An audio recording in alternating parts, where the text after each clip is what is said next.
What's Canada? No, Canada's in between there. It's America's hat.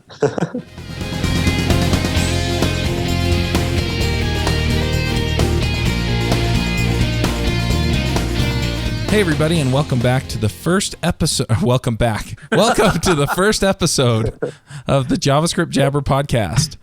This week on our panel we have AJ O'Neill. That's me. Yep. So since we're new, do you want to just introduce yourself? Okay, sure. So, I work at SpotRF. It's a radar company, but we get to do some cool stuff with HTML5 and our browser-based software and some of our internal applications, and a little bit of Node.js as well.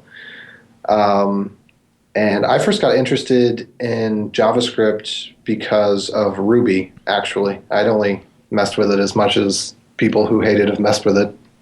I started going to the Ruby group, and then got into Rails and then jQuery, and then once I actually started learning JavaScript for real and saw the good parts, I became a fan.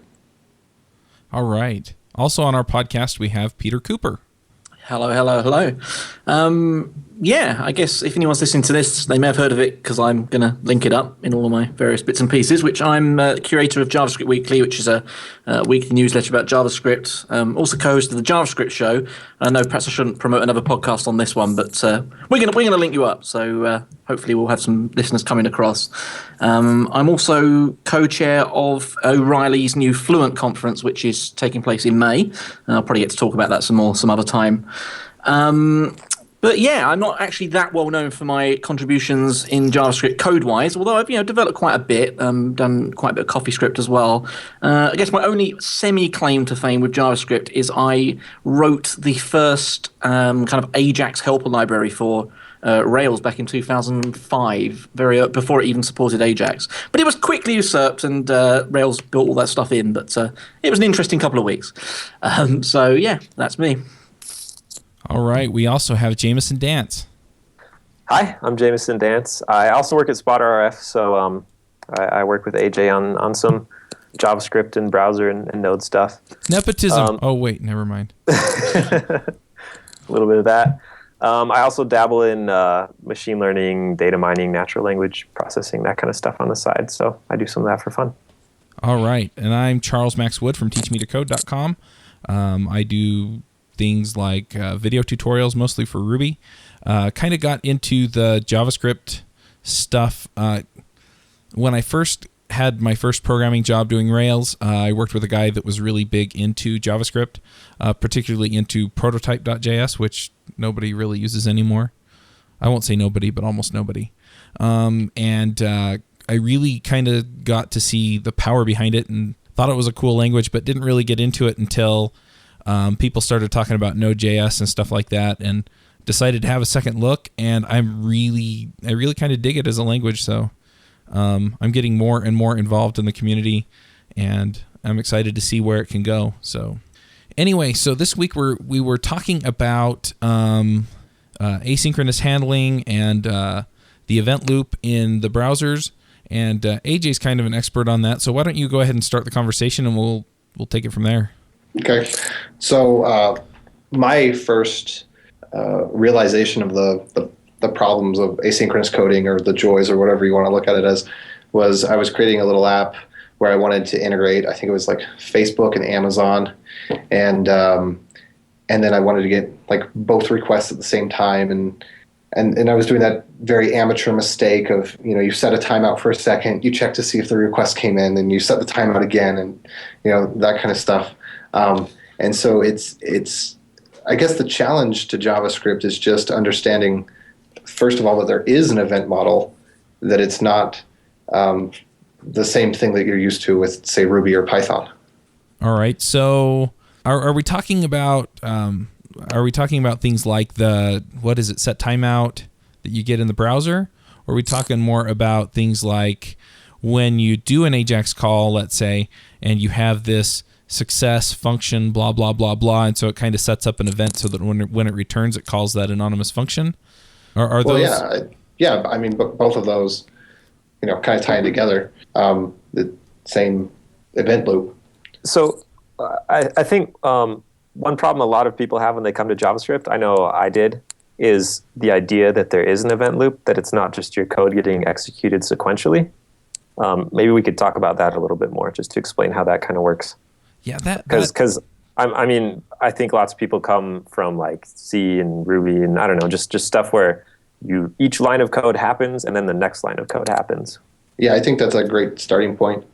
So, yeah, I've seen that a lot too, where or people ask like, is this a synchronous function or an asynchronous function? Like when you start talking about something like for each or other methods that appear to take a callback, and then people want to know, well, how do you know if it's synchronous or asynchronous? So a good definition for that would be that it is synchronous when you're going to complete the function and everything inside of it, everything that you can visually see inside of that function before you return or the function closes. Whereas the asynchronous part is if you have something like a set timeout or you have an XML HTTP request or you're waiting for a user event that you don't know when it's going to happen, then when your function ends, you're returning undefined, or perhaps you're returning some type of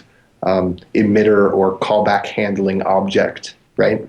Mm-hmm. So what happens then if, let's say, when I hover over this icon that it changes colors or whatever? What happens in that instance when I set that hover state up with jQuery or whatever? So you're attaching an event or a function to the event handler, and when you move the mouse, as long as nothing else is processing, then you're going to see the mouse cursor move, and then it's going to fire an event for every pixel or however often it can handle firing the events. And then when the processor is free to handle that event, then it will execute your function and carry out whatever it had inside. So let's say, for example, I mean, this is one of the reasons that there are event handlers in JavaScript is the browser has a lot of things going on. And if you wanted to do some sort of computation that was going to take, say, a second, then if the browser were locked during that time, you wouldn't be able to move your mouse. So the events make it so that you can have little snippets of code that run, and things that would take a long time will then be enqueued. So, if we were to do something like in C code where you're waiting for the user's input, so I forget what it is, but you open standard in and you're going to read into it. Then your program halts. You sit there, you wait, you do nothing. Right. And you don't want to do that in the browser. You want the hover event to fire. You want the visual display to change. And you want to do all that within a single thread so that amateur, more or less, programmers can do something without having immediate failures and confusion. All right, so that makes sense. What are some of the things that people use it for? I mean, we've talked about hover states and things like that. Are there any other major things that people... I think the most common one is just HTTP requests. You're just going to get some data from somewhere. Right. I mean, that's all the AJAX libraries and stuff. That's where they all started, because it's going to take a while for it to come back off the network, and then you want to do something with it when it gets there, but you don't want to block while you're waiting. Don't forget game loops as well. I mean, obviously JavaScript heavily used in gaming, casual gaming, especially more and more now. And I've been playing a lot with the gaming side of JavaScript, and there's so many things using events there, just because actually it's kind of an old pattern from sort of game development over the last 20 years using event loops. So it's kind of a natural fit. Yep. So you just set a callback for whenever somebody does something? Yeah, I mean, sometimes they're actually adding APIs so that you can request animation frames and stuff like that now. But previously, people were using, setting intervals to do, a certain number of frames per second or that type of thing. But they are actually changing the APIs and all that type of thing. So there's a little bit more to it that meets the eye in JavaScript, especially with the APIs that browsers are offering now with Canvas and all that type of stuff. Huh. So one other thing I think it'd be important to talk about is we've talked about the event loop and kind of how it works, but how you actually kind of chain asynchronous things together. Like what if you want to do a bunch of things in sequence or do something once a bunch of asynchronous things have finished. I think that's a pretty common thing. And that's why you see that pyramid of doom pattern a lot of times, where you just do everything inside of a callback to the next thing. So you just get this triangle that goes way off the edge of your browser or way off the edge of your screen in your JavaScript code. Yeah, that's definitely something that, I think the pyramid approach, and then what I was talking about earlier with the set timeout, check, and then set timeout again. Those two approaches are very common when you're first getting into JavaScript because you're just not used to an event model. But so when you've got the pyramid, because you want to make a request to Facebook, and when Facebook calls back with a login, then you want to make a request to Amazon, or you want to make a request to Twitter. They're somehow dependent. That's when the waterfall is actually being used appropriately. If you can do two things at one time, then you should do them both at the same time, or rather put them both in the event loop at the same time. But then you have to figure out, well, when do I know which one is, when they both come back? And there's not really any built-in mechanism for either of those. And if you think about it in the beginning, with JavaScript, you had set timeout, set interval, and event handlers on the DOM. And I think that was it. And it wasn't until, 2001 that Microsoft added the XML HTTP request. Is that right? I think so, yeah. And so I don't think it was built with the idea that you would want to be doing so many asynchronous things in mind when it was first created. So there isn't a built-in way to say, oh, well, this is the clear way to handle that solution. And that's kind of what led me to create the Futures.js library. And just a quick rundown. So say you've got the waterfall.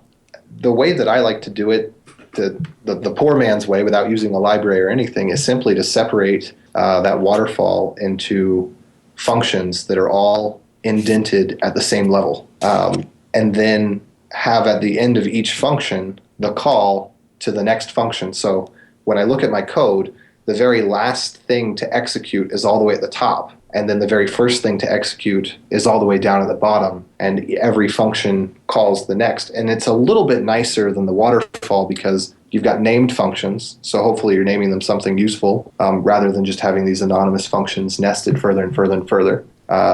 You can reduce some scope problems that way, because there are problems that occur with scope where you've got a variable in one place and then you modify it in another place, and it turns out that in that lower scope you might have done something 2 or 3 times, and when you get to the next place where you're going to modify that variable, it was already modified. So it's the thread problem all over again. So if you keep your scopes as high as possible, you definitely have much less of a chance of running into that has this variable been modified when I wasn't thinking it would problem. So I'm trying to wrap my head around this. So basically what you're saying is that you, instead of having, let's say that you have one event that or you have one function that needs to be called once 2 other functions have completed. What you've set up is so that it just does it all in a certain sequence anyway, or? Well, I'm saying if you have a sequence, instead of going through that, what would you call that, Jameson, the death pyramid? Yeah, the pyramid of doom. Okay, pyramid of doom. So instead of doing the pyramid of doom where you're indenting anonymous function one after the other, to the point that when you go back and look at your code, you can't tell what it does anymore. You can just tell that it's indented 50 spaces. Right. That you keep all of those functions indented at the same level and give them proper names. And that helps just with the organization. Oh, I see. That makes sense. So then what you do is in your pyramid of doom, instead of it being indented, this is code readability issue, right? Yeah. So instead of indenting, for each anonymous function that needs to be called within the other anonymous function, you just set up an event that calls back out to your list of possible functions that it can latch onto and execute based on the event that was fired. Right. But if you want to do 2 things at the same time, the poor man's way to do it is to set a variable as a counter, and then for every function you have, you increment the counter by 1. Then when all the functions are done, you have them all call the same callback. Right. And so every time that callback gets called, it decrements the counter, and then when the counter reaches 0 is when you call the final callback with inside of it the data that has all of the outputs from the other functions. And so that's what the two functions that I've implemented in futures for that. One is called for each async, which handles the waterfall or sequence. They're both very similar. And then I created a function called join, which does exactly what I just said. Every time you add a function, it increments. And when they're all done, it decrements and calls the final callback. Interesting. Huh. I like it. But so it's kind of a workflow manager. Yeah, definitely. But one thing you want to be careful of is still understanding the difference between doing things sequentially on purpose and doing things in parallel on purpose. Because you can do things sequentially on accident and just waste time. Right. But you can also do things in parallel and hog down the browser or even cause your application to start throwing errors. Because, for example, you can only do 6, in the latest browsers, you can only do, I think, 6 web requests at a time. Yep. And so if you're like, oh, well, these things don't need to be sequential, so I'll just go ahead and do them all at once, and you've got 20 requests you want to make or something like that. Say you've been queuing these up from user changes, and now it's time to, push your memory database out to somewhere it's going to get saved or, something like that. Well, if you've queued up 20 of these web requests, then when you go to do them, only 6 of them are going to happen. And until those are done, the others are still waiting anyway. And then you end up with a case where maybe you get a HTTP timeout, and then you get an error thrown when your code's perfectly valid. Right. Make sense? Mm-hmm. So you gotta understand what it is that you want to do on purpose and what you want to do because it's convenient, and make sure that they align. Right. And that you're not doing too many requests at once just because you can. So are there any other areas that we run into log jams like this in the browser, or is the HTTP request kind of the only thing there? I haven't really worked much with the web workers or you should talk about WebSockets. Uh-huh. Well, have any of you been working with either of those? Not really, no. When I first tried WebSockets, it was a while ago, and it was kind of finicky, so I haven't played with it since. Huh. But I want to pick it back up in the next week or so. I've got a little project I hope to play with. Huh. I haven't done anything with WebSockets. I've done a little bit with web workers, and web workers basically, someone will probably correct me because I'm going to mangle this description, but it seems like they kind of spawn off another JavaScript execution thread that's just pretty much separate from the one that's running in your browser. And I think you're right. then you can communicate just via message passing. So in your web worker, you can compute some stuff and then pass the message back to the browser thread. And then in the browser, you listen on the web worker's events. So if you had some computations that would take a long time, you could just spin up a web worker. And then the web worker would do it all and then submit the data back via a message that would fire an event in the browser. That sounds really interesting. I'll have to look into that. Yeah. Now, there's also a Fibers library for Node that will do a similar type of thing if you're in the Node side of things. I thought Fibers was to make it look less asynchronous, or am I mistaken? Oh, you can use it to do that, yeah, but it's built up on top of the extra stuff that will add threading support to Node. Okay. It uses threads to do it. Yeah. So one thing about web workers is that you don't get the full browser context. Like I said, I haven't played with them very much, but I remember reading that you don't get things like XML HTTP request. I don't think you have access to the DOM. I think it's just a JavaScript context in which things are running. Okay. You can pass through references to stuff though, because I've seen people use web workers to build like sandbox implementations, and you can pass through functions and references to things that you want the web worker to access. So it's kind of a sanitized environment, which is kind of cool, actually. Yeah, I think you can somewhat emulate that with an iframe as well. I mean, not that I'm suggesting you use an iframe to do a web worker's job, but just if you did need access to some of those other things, you didn't want to deal with the limitations of the web worker for very specific reasons.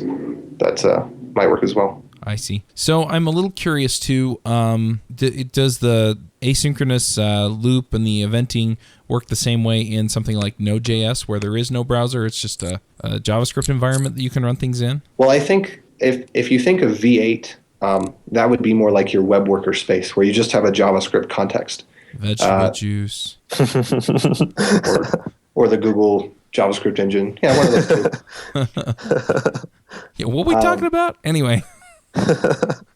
But in Node.js, the difference is the API is different, and you have a lot more that you can do, but it's still the same event loop. But I use a lot of the Node libraries in the browser. Like the Node event emitter is my primary emitter that I use in the browser because it's a very, very good solution to a wide range of problems. Uh-huh. If you are on Node, though, there is something you can install called Node Sync, which gives you that kind of being able to write asynchronous code in a very synchronous way thing again. But that's definitely not, that won't work in the browser.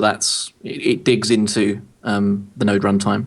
So why would you want to do that? That seems like you're using Node because it's asynchronous and then making it synchronous again. Like, why not just use something? Oh, yeah, no, it will do it. You can write the code in a synchronous style, but it will still run asynchronously, if you see what I mean. Huh. You Interesting. literally wrap it in this big function call called sync, and then you pass in a function, and then anything that's in that function will run asynchronously. Even if something blocks, it won't hold up the entire system. So, Chuck, you asked about when you want to do asynchronous stuff, and we mentioned stuff in the browser, but I mean, if you're talking about Node, then there's all kinds of stuff too, like talking to databases, file system stuff, just all kinds of system calls. Then there's lots of opportunity for asynchronous things.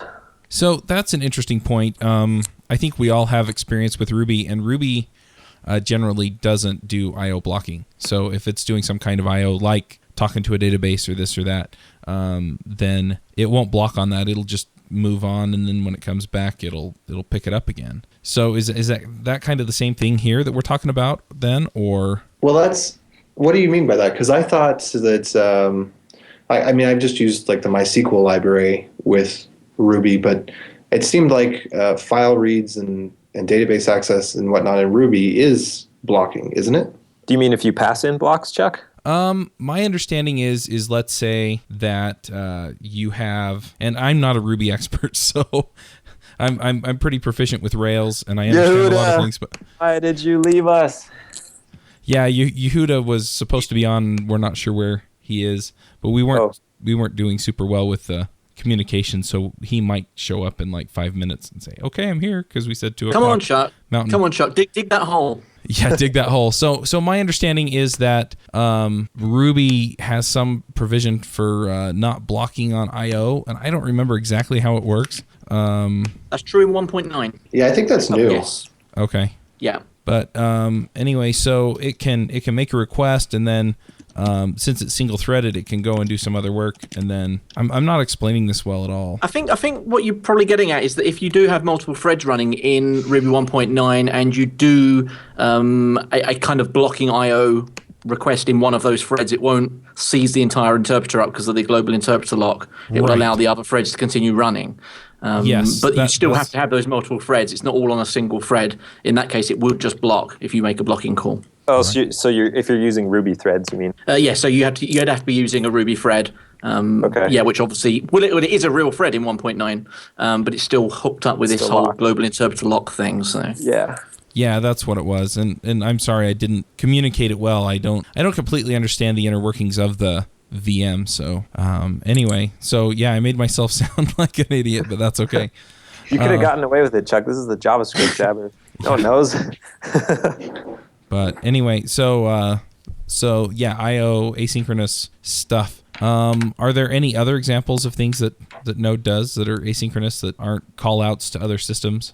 I mean, everything that you would do in C that blocks, Node doesn't. All the network access, all the file access, database access. You can make non-blocking calls in C too, right? You just can't attach callbacks. It's hecka complicated, especially if you're looking for a cross-platform approach. There's libraries like libev, which Node used to use, but yeah, it's not quite so elegant by any means. Until they turn to the dark side.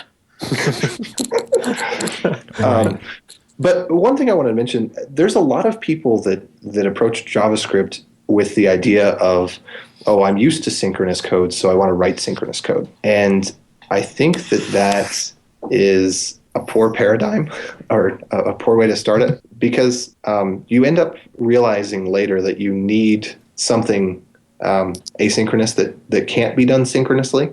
Like, for example, most of the APIs in Node have a sync option. So there's fs.read and there's fs.read sync, right? But some things you can't do that for. and then you end up having to mangle your code to add this callback as the last parameter. Or even worse, like you have a callback and then you decide that you need to add yet another parameter to a function. And so then you end up doing this guesswork where it's like, okay, if the first argument exists and the second argument exists and the third argument isn't a function, but the fourth argument is, then that's the callback, and it gets very hairy. I hate that. I was saying I think they got it right with set timeout, where the function comes first. I think it's a very good model. I wish almost that everything in JavaScript, you'd either pass in a function or null as the first parameter, so that when you find later on you've got to go back and make it asynchronous, you don't have to go through your API and change everything. Right. So I'm still trying to get my head around some of the evented thinking that goes on with JavaScript. And I kind of get that there's something there. There's an event listener or something that when you trigger an event, it picks things up and then just executes the function. Does it do that right away? And is that just built into the language? Yeah, it's built into the language. You can a really good read is, and I'll give a link for this later, but there's an article, your coffee shop doesn't use two-phase commits. And it describes the event paradigm really well. They're talking about databases, but it really applies to events well. So think, you go to Starbucks, maybe you don't drink coffee, you go to the Cocoa Bean, right? And you order your coffee or your hot chocolate or whatever, and then you go and sit down, right? You pay and you sit down. They got the most important part of what they wanted, which is your money and what you want. And then you sit around and wait. It's not like you go up and you say, okay, I want a coffee, and they say, okay, we'll just wait here in line and we'll take 45 seconds to get that to you and then serve the next customer, right? If only they did. Right, so you don't wind up in a paying queue and then getting your food queue. Well, you kind of do end up in both those queues, but at separate times. Did Yehuda come back? Yeah, I thought I heard him there for a second. Everyone say hi, Yehuda. Speak. Oh, dropped off. I think he's gone. Man, that California internet. I guess the thing to remember, Chuck, because you were asking about evented models, is that, they have been around a long time. I mean, it's not something that is new to JavaScript as such. Right. Just that JavaScript kind of forces you to use one. But if you look at applications, like even just like a regular Windows application built in the mid-90s or something like that, if you were building it with Visual C or Visual Basic or whatever, you would tend to have, because of the demands of a GUI system, you would have an evented or event-driven system, just because of the demands of a GUI. So, it is an old model, and it's one that, some developers are very familiar with, but some kind of come to JavaScript and kind of rub up against it a bit. So I usually think about evented systems. I think that the analogy given about the coffee shop is good. I think it helps understand what evented is, but I think it misses other options. I think there's a class of people who think that evented solutions are basically the only way to get good concurrency. And as people probably know, threaded systems actually work out okay. I don't really want to get into an analogy war. I don't really want to figure out what threads mean in terms of a coffee shop, but there's definitely a fetishization of events. I think in UI environments, they make a lot of sense because almost everything that's happening is responding to a thing the user is doing. It's like conceptually evented. When the user clicks, I would like to do this. But that it's not obvious that just because it makes sense when you're talking about responding to user events, that is also the correct way to do concurrent programming. Right. So I guess my question is, so I trigger an event, then does that function that needs to be executed get thrown on a queue somewhere and it just says, okay, well, these have all had their events fired, so I just work through them? Or, does it just execute them one at a time and, does that kind of block the thread, so to speak? Or? So user events that come from a user, like if you're in a browser, what's usually happening is that most of the time your app is idle. It's not doing anything at all. Right. And as soon as you start moving the mouse, then the browser says, okay, there is an event that has happened. The user has moved the mouse. Does anyone care about a mouse move? If anybody cares, immediately invoke their callback. And then most of the time people are not listening for mouse moves, so nothing happens. And so the browser continues being an idle in between every incremental mouse move. And eventually you go and you click on something. And then the browser says, okay, you clicked on something. Is there anybody who has registered a listener for that thing?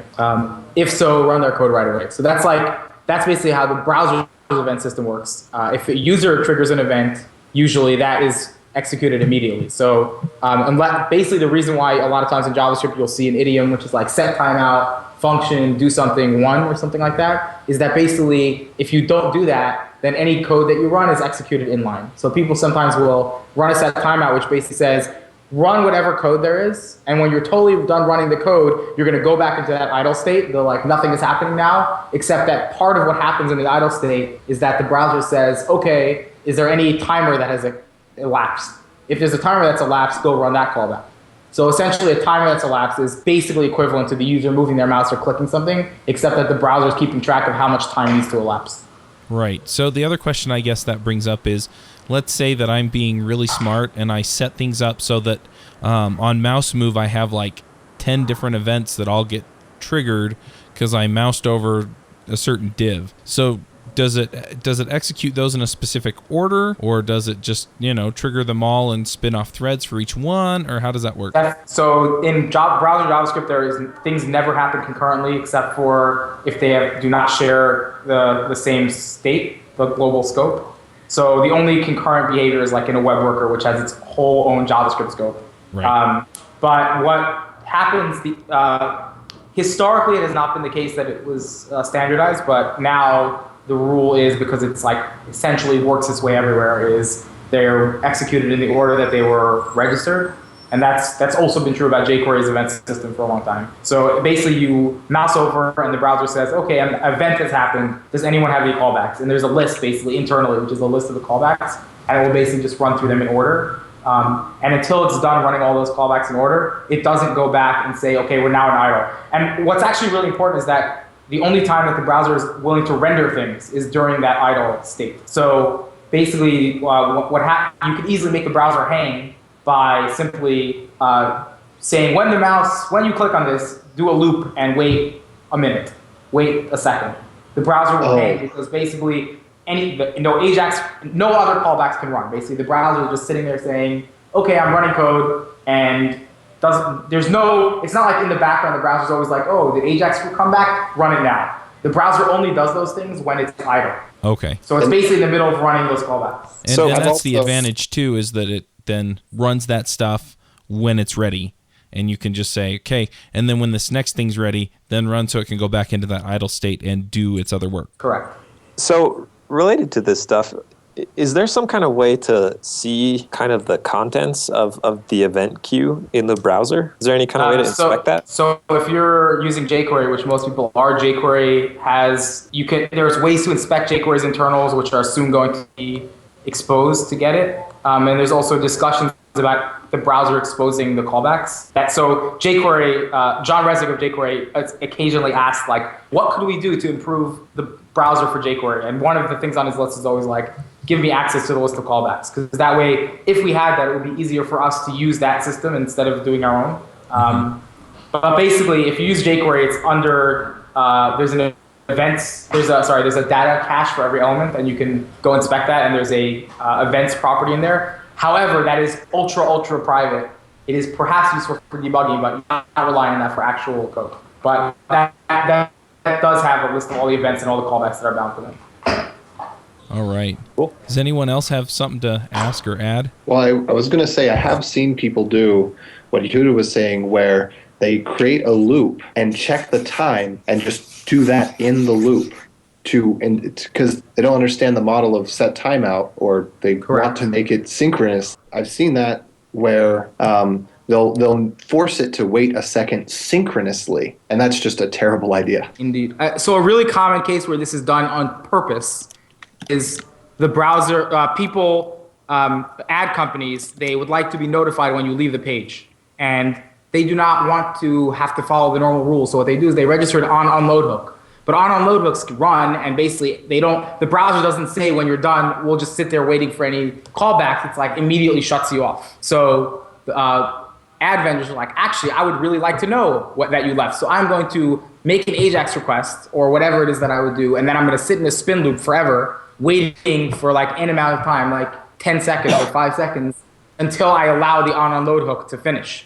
And basically what that means, sometimes you may notice you close a tab, but it's like, why is this tab not closing? Why is it taking several seconds? It's because probably there's an unload hook registered on that page that's intentionally blocking the browser from closing so it can force the AJAX request to complete. Wow. That's bad. Cool. Yes. I think I've heard, and I'm not sure if Chrome has done this, but I've heard that Chrome is going to like not allow, basically not allow this to happen. Like it's going to force close on unload hooks. But obviously that is like has implications for ads and blah blah blah. Huh. I'd never thought of that before. I've had that problem, but where I wanted to delay it, but it's a terrible approach. So your example of where you're using the set timeout and then it checks the time and things like that, you're talking like there's a better way to do that. Well, no, I think what AJ was saying was that instead of using set timeout, people are like, they just do a loop, and then inside the loop, they do like var date equals new date, and then inside the loop, they're like, if new date minus date is bigger than 1,000, break. Yeah, so exactly. they're basically like, I would like to wait 1,000 milliseconds now, and so they do that. No, what you should do is you should use set timeout, which will basically let the Oh, okay. That's different from what I was saying before, earlier on. That makes sense. All right. Well, we're still kind of getting into the flow on this podcast.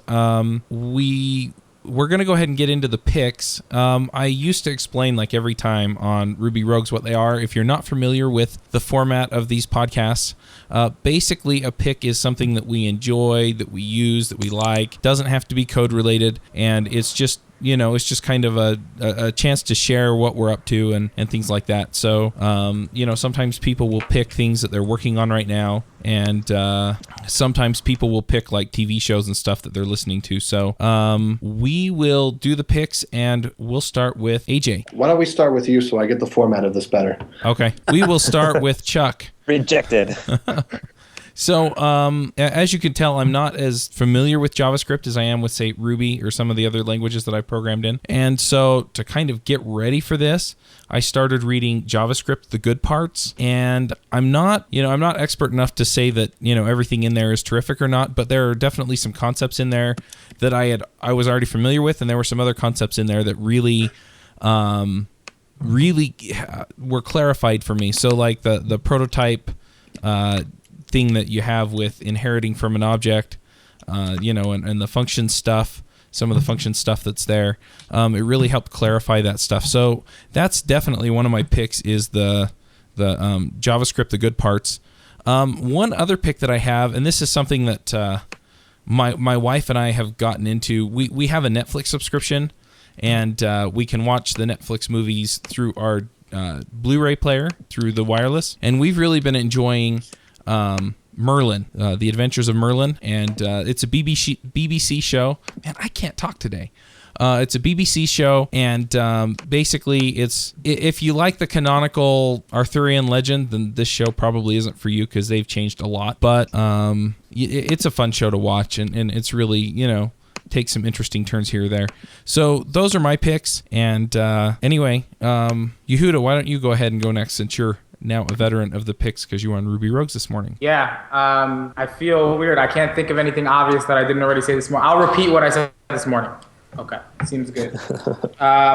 So a couple books. So I recently started a new company called Tilda, and I've sort of been thinking about a bunch of entrepreneurial topics for a while, sort of in anticipation and then joining the company. And two books that I really recommend if you're either starting a company now or thinking about starting a company, or if you're in a company where you have full control over sort of product design and shipping and all that, would be the Lean Startup book, which I think is like sort of... You cut out there for a second, Yehuda. I just Googled Tilda, and the first thing I found was an enormous picture of Arnold Schwarzenegger. I don't know if that's related to Yehuda's company or not, but probably it is. Yeah, it looks like he dropped off again. Peter, why don't you give us some picks, and then when Yehuda comes back, we'll let him finish. Okay, cool. Just so you're aware, Charles, BBC have also done a thing called Sherlock, which is bringing Sherlock Holmes up to the modern day, which is really, really cool as well. So just thought I'd throw that out there for anyone who's on a BBC kick at the moment. That is pretty great. I've heard it's good. It's pretty good, which I didn't want to watch it at first, but I got dragged into it, so good stuff. I am actually going to ignore the advice about it's not going to be coding stuff. There's an article by John Resig, which is actually really relevant to today's episode, called How JavaScript's Timers Work. I'll give you the link so that can go in the show notes. That might be useful for people that have been listening to this. He's put a really cool diagram together about it. Other than that, of course, I really should plug the conference that I'm co-chairing, which is Fluent Conference, which is a JavaScript conference by O'Reilly. Not going to say much about it, other than you can see it at Fluent. I think it's fluentconf.com, but not today because it's the blackout and O'Reilly's taking part in that. And other than that, another thing I'd like to recommend is Reg Braithwaite. You may have heard of him. He goes by Reagan Wald, I think, on Hacker News and on Twitter and so on. And he's been doing some really cool blog posts about JavaScript recently, the most recent of which is called Captain Obvious on JavaScript. And he talks about how JavaScript functions work and kind of like the whole idea of being able to replace any expression by a function. He really digs into that idea. So very keen to support his work. He does some really good blog posts. So I'll send a link for that over as well. All right. AJ. Okay. So since this is our first episode, I feel that it's mandatory to mention the Crockford videos and YUI blog. I take a lot of my coding style from Crockford's recommendation and have just learned a ton by watching those videos and rewatching some of them because it was way over my head the first time I ever came across them. So I'll have a link for that. And also, I just found a really cool Node module that lets you send SMS text messages through Google Voice. And that's pertinent because we're testing some software. We want to make sure that our devices are up continually and that there's no crashes or stops in service. And so I'm thinking to use this along with our test to have it send me a text message anytime anything goes down. So I'll give you a link to that. It's called Node Google Voice. All right. Sounds really cool. I might have to look into that. Jameson. My first one is definitely 750words.com. So it's 750words.com. It's like my secret diary thing. It's kind of based on the idea that you should do your morning pages, like write some every time you get up in the morning to kind of get your brain flowing. Mm-hmm. And I've been doing it for a couple of weeks, and it's actually made a difference. Lots of times it's full of like, oh, it's so early, I'm so tired when I write. But I've found that it helps me kind of reflect back on my life and also just have creative time built in to think about stuff. So that's a great one. And then my other one is it's kind of an old one, but there's a book called Working Effectively with Legacy Code. It's a big old nerdy programmer book, but it's basically how to work with code that isn't under test and how to break it up so that it is testable so that you can maintain it and change it without fear of breaking stuff. So those are my picks. All right. Sounds good. Really quickly, just a few business items. I'm hoping to get this into iTunes pretty quickly. And so if you could leave us a review, that would be great. I also mentioned that, if you're used to some of the other podcasts I do, they kind of have their own flow and we're kind of new to talking to each other. So, give us a few weeks to kind of gel. And then I think these are really going to take off. I know that there were some, continuity issues before. So, other than that, go check out FluentConf for Peter. It sounds really interesting. Is that going to be in San Francisco? Yeah, San Francisco, May 29th through 31st. Yep. And out here in Utah, they're also planning a JavaScript conference, but I don't think they've finalized the dates on that yet. So if you want to submit to their call for proposals, you can do that at utahjs.com. Is it .com or .org, guys? I think it's .org. Anyway, it's it's .com. I lied. Okay. And other than that, if you have feedback, go ahead and you can email me, Chuck at teachmetocode.com, or you can leave comments on the blog at javascriptjabber.com. And we'll catch you next week.